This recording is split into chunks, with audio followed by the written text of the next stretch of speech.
الحمدللہ والصلاة والسلام علی رسول اللہ وعلی آلہ وصحبہ اجمعین، اما بعد، اعوذ باللہ من الشیطان الرجیم، بسم اللہ الرحمن الرحیم، وقل جاء الحق وزهق الباطل ان الباطل کان زہوقا، رب اشرح لی صدری ویسر لی امری واحلل عقدۃ من لسانی یفقہوا قولی۔ مولانا کلب صادق صاحب، میرے محترم بزرگوں اور میرے عزیز بھائیوں اور بہنوں، السلام علیکم ورحمۃ اللہ وبرکاتہ۔ آپ لوگ اکثر جانتے ہوں گے کہ میں تقریر اکثر صرف انگریزی میں کرتا ہوں۔ چند موقع پر جب آرگنائزرز اصرار کرتے ہیں، جیسے کہ آج کا موقع ہے، میں کوشش کرتا ہوں کہ اردو میں تقریر کروں، اور الحمدللہ انگریزی زبان پر مجھے مہارت ہے، اردو زبان پہ نہیں، تو ظاہر ہے کہ آج کی تقریر میں کافی غلطیاں ہوں گے، اور مجھے امید ہے کہ آپ ان غلطیوں کو نظر انداز کریں گے۔ اور میں تقریر کے شروع میں ہی آپ سب سے معذرت چاہتا ہوں، کیونکہ میں بمبئی سے تعلق رکھتا ہوں اور یہ لکھنؤ شہر کافی مشہور ہے، خصوصاً اردو زبان میں۔ میں یہ نہیں چاہتا ہوں کہ کسی کے دل کو چوٹ پہنچاؤں، اسی لیے تقریر کے پہلے معذرت چاہتا ہوں کہ اس تقریر میں کافی اردو زبان میں غلطیاں ہوں گی، کیونکہ آرگنائزرز نے اصرار کیا مجھ سے کہ ایک تقریر کم از کم اردو میں دینا چاہیے، اسی لیے میں نے ان کے اصرار پہ لبیک کہا۔ آج کے تقریر کا موضوع ہے جہاد اور دہشت گردی اسلام کے پس منظر میں۔ آج تقریباً 6 بلین 600 کروڑ انسان اس ساری دنیا میں ہیں، اور اس میں سے 20% سے زیادہ 1.3 بلین 130 کروڑ سے زیادہ مسلمان ہیں۔ لیکن افسوس کی بات ہے کہ اس اسلام مذہب کے بارے میں لوگوں میں سب سے زیادہ غلط فہمیاں ہیں، اور 11 ستمبر کے بعد، سن 2001 کے بعد، خصوصاً جہاد کے بارے میں کافی غلط فہمیاں ہیں۔ اسی لیے آج کی تقریر کا موضوع ہے جہاد اور دہشت گردی اسلام کے پس منظر میں۔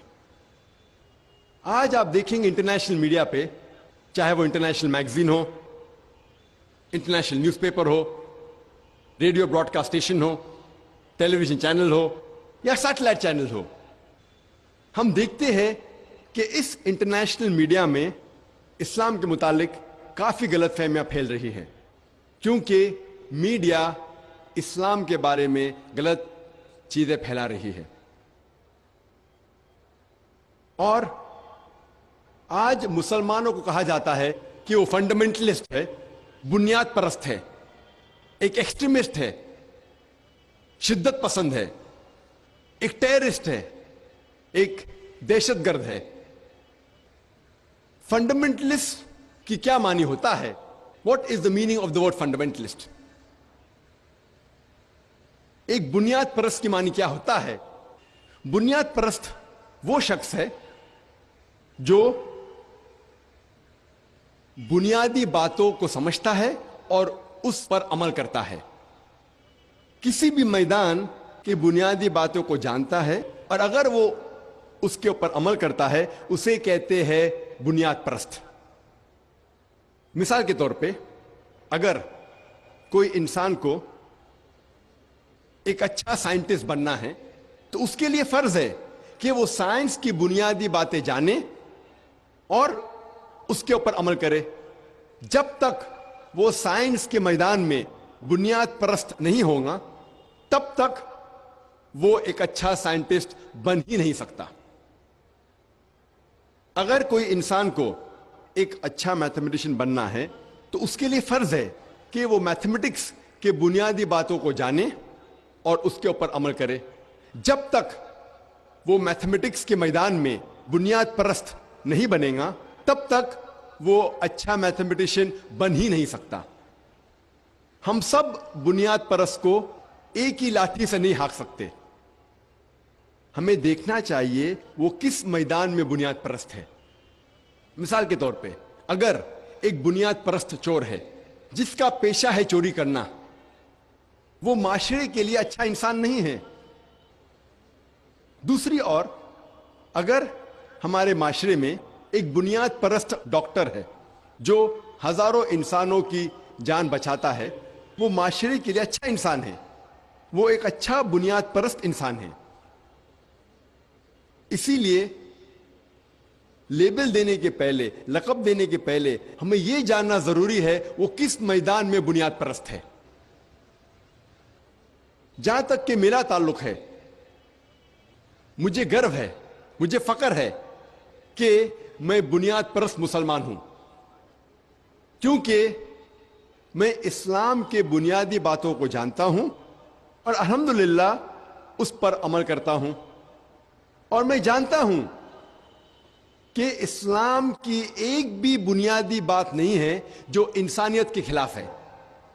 ہو سکتا ہے کہ کئی غیر مسلم سمجھتے ہوں گے کہ کچھ اسلام کے بنیادی باتیں انسانیت کے خلاف ہوں گی، لیکن جب ہم اس کا لاجیکل جواب دیتے ہیں یا اس کی غلط فہمی دور کرتے ہیں، ساری دنیا میں ایک بھی انسان کوئی بھی اسلامی بنیادی بات نہیں پیش کر سکتا جو انسانیت کے خلاف ہے. اسی لیے مجھے گرو ہے کہ میں ایک بنیاد پرست مسلمان ہوں. جب ہم تحقیق کرتے ہیں ہمیں پتہ چلتا ہے کہ یہ لفظ فنڈامنٹلزم، بنیاد پرستی، سب سے پہلے ویبسٹرز ڈکشنری کے حساب سے استعمال کیا گیا تھا امریکن پروٹسٹنٹس کو ڈسکرائب کرنے کے لیے. 20ویں صدی کے شروع میں کچھ امریکن کرسچن پروٹسٹنٹس انہوں نے پروٹسٹ کیا چرچ کے خلاف. کرسچن چرچ یہ مانتی ہے کہ بائبل کا سارا پیغام خدا کی طرف سے ہے، لیکن ان پروٹسٹنٹ لوگوں نے پروٹسٹ کیا اور کہا کہ صرف بائبل کا پیغام خدا کی طرف سے نہیں ہے، لیکن بائبل کا ہر لفظ خدا کی طرف سے ہے. اگر کوئی شخص یہ ثابت کر دے کہ بائبل کا ہر لفظ خدا کی طرف سے ہے تو یہ موومنٹ، بنیاد پرستی کا موومنٹ، ایک اچھا موومنٹ ہے. لیکن اگر کوئی شخص یہ ثابت کرے کہ بائبل کا ہر لفظ خدا کی طرف سے نہیں ہے تو یہ موومنٹ جو بنیاد پرستی کا موومنٹ ہے یہ اچھا موومنٹ نہیں ہے. جب ہم آکسفورڈ ڈکشنری پڑھتے ہیں تو اس میں لکھا ہوا ہے فنڈامنٹلسٹ کے معنی. فنڈامنٹلسٹ، بنیاد پرست کی معنی آکسفورڈ ڈکشنری کے حساب سے وہ شخص جو کوئی بھی مذہبی کتابوں پر پختگی سے عمل کرتا ہے اسے کہتے ہیں بنیاد پرست. لیکن جب ہم آکسفورڈ ڈکشنری کے نئی ایڈیشن کا مطالعہ کرتے ہیں، the new revised edition of Oxford dictionary, اس کے اندر تبدیلی ہو چکی ہے اور اس کے اندر بنیاد پرست کا ڈیفینیشن یہ ہے کہ بنیاد پرست وہ شخص ہے جو کوئی بھی مذہبی کتابوں پر پختگی کے ساتھ عمل کرتا ہے، خصوصاً اسلام. یہ لفظ خصوصاً اسلام ایک ایڈیشن ہے، ایک تبدیلی ہے آکسفورڈ ڈکشنری میں، کہ جب بھی آپ یہ لفظ بنیاد پرست یا فنڈامنٹل سنو گے فوراً آپ کے دماغ میں ایک مسلمان کا نقشہ آئے گا. جب بھی آپ یہ لفظ فنڈامنٹل سنیں گے آپ کے ذہن میں فوراً مسلمان آئے گا. آپ کے ذہن میں آئے گا کہ وہ شدت پسند ہے. اور ہم دیکھتے ہیں کہ جب بھی میڈیا اسلام کو اٹیک کرتی ہے تو اکثر مسلمان ڈیفنس پہ جاتے ہیں, اپنے بچاؤ کے لیے کہتے ہم بنیاد پرست نہیں ہیں. جب میڈیا کہتی ہے کہ مسلمان شدت پسند ہے تو اکثر مسلمان کہتے ہم شدت پسند نہیں ہیں. میں کہتا ہوں کہ میں شدت پسند مسلمان ہوں. میں عدل کے میدان میں شدت پسند ہوں, پیار کے میدان میں شدت پسند ہوں, میں ایمانداری کے میدان میں شدت پسند ہوں. شدت پسند ہونا ان دا کریکٹ ڈائریکشن, صحیح ڈائریکشن میں اچھی بات ہے. قرآن میں اللہ سبحانہ تعالیٰ فرماتے ہیں کہ جہاں تک عدل کا سوال ہے ہمیں شدت پسند ہونا ضروری ہے. جہاں تک کہ دیالو رہنا چاہیے تو ہمیں شدت پسند ہونا چاہیے. جہاں تک پیار کا مسئلہ ہے ہمیں پیار کے ساتھ انسانوں کے ساتھ پیش آنا چاہیے. تو اگر ہم شدت پسند صحیح ڈائریکشن میں ہیں تو اس میں کیا حرج ہے؟ اگر میں کہتا ہوں کہ عدل کے میدان میں شدت پسند ہوں, ایمانداری کے میدان میں شدت پسند ہوں, پیار کے میدان میں شدت پسند ہوں, تو اس کے اندر حرج کیا ہے؟ ہمیں شدت پسند غلط چیزوں میں نہیں ہونا چاہیے, صحیح چیزوں میں ہونا چاہیے. ہم دیکھتے ہیں کہ اکثر وہی انسان اس کے وہی عمل کے لیے کئی بار دو لقب اسے دیے جاتے ہیں. مثال کے طور پہ لگ بھگ 60-70 سال پہلے جب انگریز ہندوستان کے اوپر حکومت کر رہے تھے تب بہت سے ہندوستانی اپنے دیش کے آزادی کے لیے جھگڑ رہے تھے. ان لوگوں کو انگریز نے کہا کہ یہ لوگ دہشت گرد ہیں. وہی لوگ, وہی عمل, عام ہندوستانی انہیں کہتا ہے کہ وہ پیٹریوٹ ہے, ایک دیش بھکت ہے, اچھے انسان ہیں, اچھے ہندوستانی ہیں. وہی انسان, وہی عمل, دو علیحدہ لقب. انگریز کہتے کہ وہ دہشت گرد ہے, عام ہندوستانی کہتے تھے وہ دیش بھکت ہے. وہی انسان, وہی عمل, دو لقب. اگر آپ انگریز کے نظریے سے سہمت ہے کہ انگریز کو ہندوستان پہ حکومت کرنے کا حق ہے تو ہم ان لوگوں کو دہشت گرد کہیں گے. لیکن اگر آپ عام ہندوستانی کے نظریے سے سہمت ہے کہ انگریز ہندوستان میں تجارت کرنے آئے تھے, انہیں ہندوستان پہ حکومت کرنے کا کوئی حق نہیں, تو ہم ان لوگوں کو کہیں گے کہ وہ دیش بھکت ہے, وہ اچھے ہندوستانی ہیں. وہی انسان, وہی عمل, دو علیحدہ لقب. اسی لیے لقب دینے کے پہلے فرض ہے کہ ہم یہ جانیں وہ کس وجہ کے لیے جھگڑ رہا ہے, کس وجہ کے لیے جدوجہد کر رہا ہے. اور دنیا میں ایسے سینکڑوں مثالیں ہیں. مثال کے طور پہ ساؤتھ افریقہ کو انڈیپینڈنس ملنے کے پہلے, آزادی ملنے کے پہلے, سفید لوگ ساؤتھ افریقہ پہ حکومت کر رہے تھے, اور یہ سفید حکومت نیلسن منڈیلا کو سب سے بڑا دہشت گرد, ٹیررسٹ کہتی تھی. اور اس نیلسن منڈیلا کو یہ سفید حکومت نے 25 سال سے زیادہ رابن آئلینڈ میں قید رکھا تھا. سفید حکومت نیلسن منڈیلا کو کہتی تھی کہ وہ دہشت گرد ہے. عام ساؤتھ افریقنز کہتے تھے کہ نیلسن منڈیلا ایک اچھا انسان ہے. وہی انسان, وہی عمل, لیکن دو علیحدہ لقب. سفید حکومت کہتی تھی کہ وہ ایک دہشت گرد ہے, عام ساؤتھ افریقنز کہتے تھے کہ وہ اچھا انسان ہے. اگر آپ سفید حکومت, وائٹ اپارتھائڈ گورنمنٹ کے نظریے سے سہمت ہے کہ سفید چمڑی انسان کو اونچا کرتی ہے, تو ہمیں بے شک یہ قبول کرنا ہوگا کہ نیلسن منڈیلا ایک دہشت گرد تھا. لیکن اگر آپ عام ساؤتھ افریقنز کے نظریے سے سہمت ہے کہ چمڑی کا رنگ انسان کو اونچا یا نیچا نہیں کر پاتا, جس طریقے سے اللہ سبحانہ وتعالیٰ فرماتے ہیں سورہ حجرات میں سورہ نمبر 49 آیت نمبر 13 میں اللہ تعالیٰ فرماتے یا ایھا الناس انا خلقناکم من ذکر و انثی وجعلناکم شعوبا وقبائل لتعارفوا ان اکرمکم عند اللہ اتقاکم ان اللہ علیم خبیر. اے انسانوں، ہم نے تمہیں ایک جوڑے سے پیدا کیا ہے، آدمی اور عورت کے، اور آپ لوگوں کو قبیلوں میں بانٹا ہے تاکہ آپ ایک دوسروں کو پہچان سکو، نہ کہ آپ ایک دوسروں سے نفرت کریں. اور آپ لوگوں میں سے سب سے بہتر انسان وہ ہے جس کے پاس تقویٰ ہے. اللہ کے نظر میں، اسلام کے نظر میں کوئی بھی انسان اونچا یا نیچا جات پات سے نہیں ہوتا، چمڑی کے رنگ سے نہیں ہوتا، مال سے نہیں ہوتا، دولت سے نہیں ہوتا، جن سے نہیں ہوتا، لیکن ہوتا ہے صرف تقوی کے ساتھ، خدا کے خوف کے ساتھ، اچھے اعمال کے ساتھ. اگر آپ اسلامک نظریے سے سہمت ہے کہ چمڑی کا رنگ کوئی انسان کو اونچا یا نیچا نہیں کرتا، تو ہمیں یہ قبول کرنا پڑے گا کہ نیلسن منڈیلا دہشت گرد نہیں تھا، وہ اچھا انسان تھا. اور ساؤتھ افریقہ کو آزادی ملنے کے بعد چند سال بعد وہی شخص نیلسن منڈیلا کو نوبل پرائز ملتا ہے.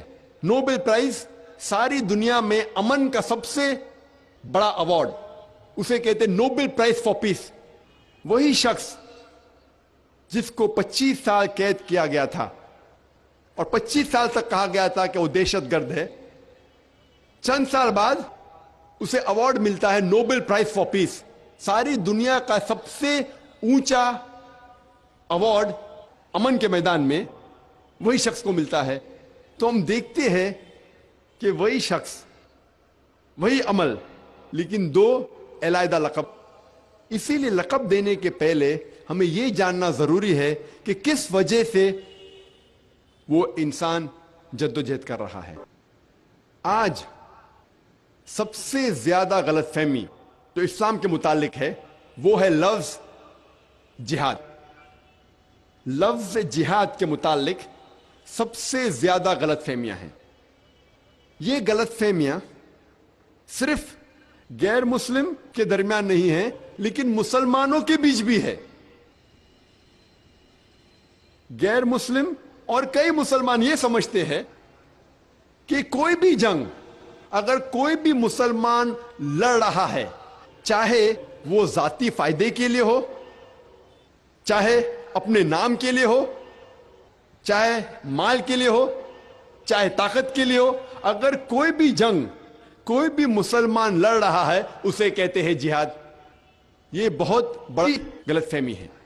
کوئی بھی مسلمان کوئی بھی جنگ لڑ رہا ہے، چاہے وہ ذاتی فائدے کے لیے ہو، چاہے مال کے لیے ہو، نام کے لیے ہو یا طاقت کے لیے ہو، اسے جہاد نہیں کہتے. جہاد آتا ہے عربی لفظ جہادہ سے، جس کے معنی ہے to strife, to struggle. Urdu میں ہم کہیں گے جد و جہد. جہاد کی معنی ہے جد و جہد. اور اسلام کے پس منظر میں اگر کوئی شخص اپنے نفس کے ساتھ جد و جہد کر رہا ہے صحیح راستے پہ آنے کے لیے، اسے کہتے ہیں جہاد. اگر کوئی انسان جد و جہد کر رہا ہے معاشرے کو سدھارنے کے لیے، اسے کہتے ہیں جہاد. اگر کوئی شخص جنگ کے میدان میں اپنے آپ کو بچانے کے لیے جد و جہد کر رہا ہے، اسے کہتے ہیں جہاد. اگر کوئی شخص ظلم کے خلاف لڑتا ہے، جد و جہد کرتا ہے، اسے کہتے ہیں جہاد. جہاد کی معنی ہے جد و جہد، صرف جد و جہد. مثال کے طور پہ اگر کوئی طالب علم، اگر کوئی اسٹوڈنٹ اپنے امتحان کو پاس کرنے کے لیے جد و جہد کر رہا ہے، اسے عربی میں کہیں گے کہ وہ جہاد کر رہا ہے. جہاد کے معنی ہے جد و جہد. اور لوگوں کو غلط فہمی ہے، غیر مسلمان کو بھی اور مسلمانوں میں بھی، کئی مسلمانوں کو، کہ جہاد صرف مسلمان ہی کر سکتے ہیں. اللہ سبحانہ و تعالی قرآن مجید میں کئی جگہ ذکر کرتے ہیں کہ غیر مسلمانوں نے بھی جہاد کیا. اللہ تعالیٰ فرماتے ہیں سورہ لقمان میں سورہ نمبر 31 آیت نمبر 14. اللہ تعالیٰ فرماتے اے انسانوں ہم نے تم پہ فرض کیا ہے کہ آپ اپنے والدین کی خدمت کرو اور آپ کی والدہ نے آپ کو تکلیف کے ساتھ پیٹ میں رکھا اور تکلیف کے ساتھ جنم دیا اور دودھ پلایا. اس کے فوراً بعد اللہ تعالیٰ فرماتے ہیں سورہ لقمان میں سورہ نمبر 31 آیت نمبر 15 میں لیکن اگر آپ کے والدین آپ کے ساتھ جد و جہد کرے جہاد کرے آپ کو اس کی عبادت کرنے کے لیے اللہ کے علاوہ جس کا آپ کو علم نہیں ہے تو آپ ان کی بات نہیں مانو لیکن تب بھی ان کے ساتھ اچھا سلوک کرو. یہاں اللہ تعالیٰ فرماتے ہیں کہ غیر مسلم والدین اپنے بچوں کے ساتھ جہاد کر رہے ہیں جد و جہد کر رہے ہیں انہیں شرک کرنے پہ مجبور کر رہے ہیں. یہاں اللہ تعالیٰ فرماتے ہیں کہ غیر مسلمان والدین جہاد کر رہے ہیں اپنے بچوں کو اس کی عبادت کرنے کے لیے اللہ کے علاوہ جس کا اسے علم نہیں ہے. یہی چیز اللہ تعالیٰ دہراتے ہیں سورہ عنکبوت میں سورہ نمبر 29 آیت نمبر 8 میں کہ اللہ سبحانہ و تعالیٰ نے سارے انسانوں پر فرض کرایا ہے کہ وہ اپنے والدین کی اچھی دیکھ بھال کرے اچھا برتاؤ کرے لیکن اگر ان کے والدین جہاد کرے جد و جہد کرے اپنے بچوں کے ساتھ اس کی عبادت کرنے کے لیے اللہ سبحانہ و تعالیٰ کے علاوہ جس کا انہیں علم نہیں ہے تب آپ ان کی بات نہیں مانو لیکن تب بھی ان کے ساتھ اچھا سلوک کرو. یہاں بھی اللہ سبحانہ و تعالیٰ فرماتے ہیں کہ غیر مسلم والدین اپنے بچوں کے ساتھ جہاد کر رہے ہیں شرک کرنے پہ مجبور کر رہے ہیں تب آپ ان کی بات نہیں مانو لیکن پھر بھی ان کے ساتھ اچھا سلوک کرو. تو ان آیتوں سے ہمیں یہ پتہ لگتا ہے کہ جہاد غیر مسلم بھی کر سکتے ہیں. اللہ تعالیٰ فرماتے سورہ النساء میں سورہ نمبر 4 آیت نمبر 76 اللہ تعالیٰ کہتے ہیں کہ مومن وہ انسان ہے جو اللہ کے راہ میں حق کے لیے جد و جہد کرتا ہے اور وہ انسان جو حق کے خلاف ہے وہ لوگ جد و جہد غلط راستے پہ کرتے ہیں شیطان کے راہ میں کرتے ہیں. اللہ تعالیٰ فرماتے ہیں کہ مومن اور مسلمان جہاد فی سبیل اللہ کرتے ہیں اور جو حق کے خلاف ہے وہ کرتے ہیں جہاد فی سبیل شیطان. جد و جہد کر رہے ہیں شیطان کے راہ میں. تو جہاد کے کئی قسم ہیں لیکن عام طور پہ جب بھی یہ لفظ جہاد کا استعمال ہوتا ہے یہ عام طور پہ مانا جاتا ہے کہ یہ جہاد فی سبیل اللہ ہے جہاد اللہ کے راہ میں ہے. اگر خصوصاً کوئی چیز کا ذکر ہے اللہ کے خلاف تو پتہ لگتا ہے کہ اللہ کے راہ میں جہاد نہیں ہے لیکن عام طور پہ جب بھی یہ لفظ جہاد کا استعمال ہوتا ہے اسلام کے پس منظر میں اس کے معنی ہے جہاد فی سبیل اللہ جد و جہد کرنا اللہ کے راہ میں. اور غیر مسلم اکثر جہاد کا ترجمہ انگریزی میں کرتے ہیں ہولی وار پاک جنگ جنگ مقدس. یہ لفظ ہولی وار سب سے پہلے استعمال کیا گیا تھا کروسیڈرز کو ڈسکرائب کرنے کے لیے. جب عیسائی سینکڑوں سال پہلے طاقت کے بل پر اپنا دین پھیلا رہے تھے تو اسے کہتے تھے ہولی وار. افسوس کی بات ہے کہ وہی لقب آج مسلمانوں کے لیے استعمال ہوتا ہے اور افسوس کی بات ہے کہ کئی مسلم علماء انورٹڈ کامرز میں جو اپنے آپ کو عالم کہتے ہیں وہ بھی انگریزی میں جہاد کا ترجمہ کرتے ہولی وار. جہاد کے معنی ہولی وار ہے ہی نہیں. ہولی وار کا ترجمہ عربی میں ہوتا ہے حرب مقدسہ. اور اگر آپ قرآن مجید پڑھیں گے، قرآن مجید یا کوئی بھی صحیح حدیث میں یہ عربی لفظ حرب مقدسہ موجود ہی نہیں ہے. اسی لیے جہاد کے معنی حرب مقدسہ یا ہولی وار یا پاک جنگ نہیں ہے. جہاد کی معنی ہے جد و جہد. اور لوگ یہ سمجھتے ہیں کہ جہاد کی معنی ہے قتل کرنا. قتل کرنا کی معنی ہے قتال. اور ایک ٹائپ کا جہاد قتال بھی ہے، لیکن سب سے بہترین جہاد ہے اپنے غلط نفس کے ساتھ جہاد کرنا اللہ کے راہ میں. وہ سب سے بڑا جہاد ہے. اور ایک ٹائپ کا جہاد، وہ جہاد ہے قتال. اور جب آپ قتال کر رہے ہیں حق کی راہ میں، تبھی کہہ سکتے ہیں وہ قتال فی سبیل اللہ ہے. اور جب ہم قرآن مجید پڑھتے ہیں اور حدیث پڑھتے ہیں، تب ہمیں جہاد کی صحیح معنی معلوم پڑتی ہے. اللہ تعالیٰ قرآن مجید میں فرماتے ہیں سورہ حج میں، سورہ نمبر 22 آیت نمبر 78 میں اللہ تعالیٰ فرماتے ہیں کہ جہاد کرو جس طریقے سے آپ کو جہاد کرنا چاہیے، ڈسپلن کے ساتھ اور صحیح طریقے سے. اور اللہ سبحانہ و تعالیٰ نے آپ کو چنا ہے اور آپ کے لیے دین میں مشکلات نہیں ڈالی.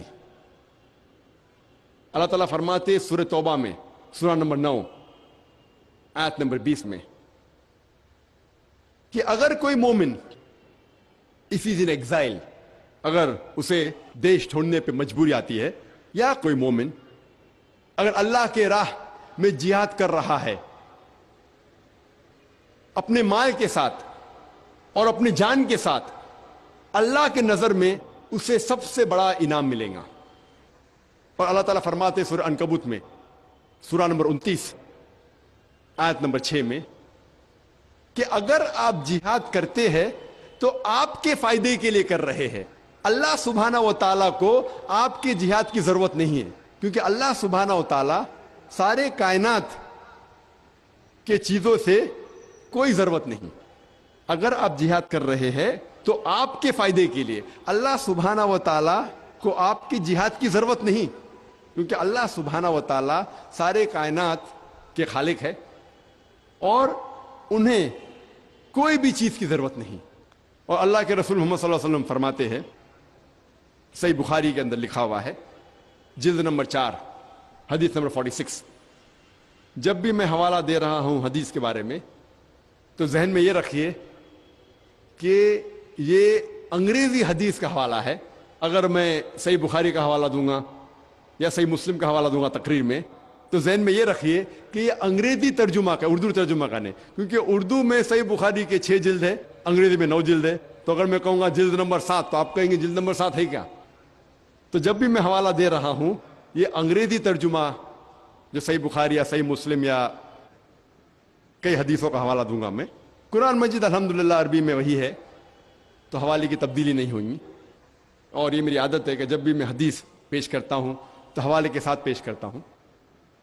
اللہ کے رسول فرماتے ہیں صحیح بخاری میں جلد نمبر 4 حدیث نمبر 46 میں اللہ کے رسول فرماتے ہیں کہ مجاہد وہ انسان ہے جو اللہ کے راہ میں جہاد کر رہا ہے اور صرف اللہ ہی جانتا ہے کہ وہ شخص اللہ کے راہ میں جہاد کر رہا ہے یا نہیں. اور مجاہد ایسا انسان ہے جیسے کہ ہر وقت وہ نماز پڑھ رہا ہے اور ہر وقت وہ روزہ رکھ رہا ہے.